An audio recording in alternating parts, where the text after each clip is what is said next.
Hello सबैजनालाई good morning. म चाहिँ आज यहाँ घाँस काट्न आएको। फेरि हजुरहरूले मनिषाको दिमाग फुक्लियो क्या हो।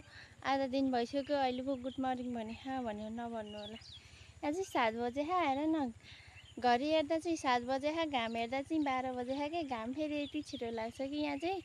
अनि हेर न म घाँस काट्न आएको, घामले पलेर भगवान् 7 बजे जम्मा घाम फेरि हेर न यस्तरी टक्कै बोलाखा के। गाह्रो छ साथीहरू, मलाई गाह्रो छ। हामीले रोपेको धान चाहिँ यस्तो भयो कि अब यो धान कहिले फल्ने कहिले भात खाने साथीहरू। आयो अस्ति नै गरेको हेर न, झार उम्रिसकेको रहेछ। पानी चाहिँ छैन कि खेतमा चाहिँ। शीतै शीत छ, फेरि घाम लाग्यो नि। हेर्नुहोस् यहाँ मेरो खुट्टा जम्मै रुचेको छ साथीहरू। अहिले चाहिँ म एक्लै छु, हजुर पनि साथी आइदिनु हो। हेर न हाम्रो यस्तो रमाइलो ठाउँ छ कि। ऊ बाजे हे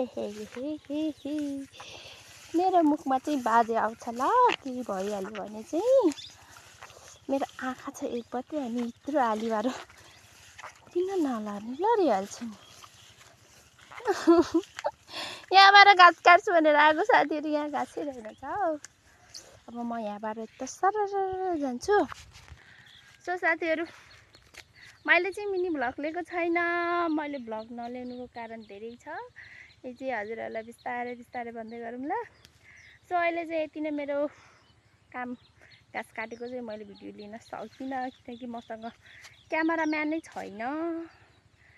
त्यही भएर म चाहिँ अब एकैचोटि मेरो भेट कहिले हुन्छ हजुर त मेरो त्यो समयले बताउँछ ल। सो सबैलाई बाई बाई।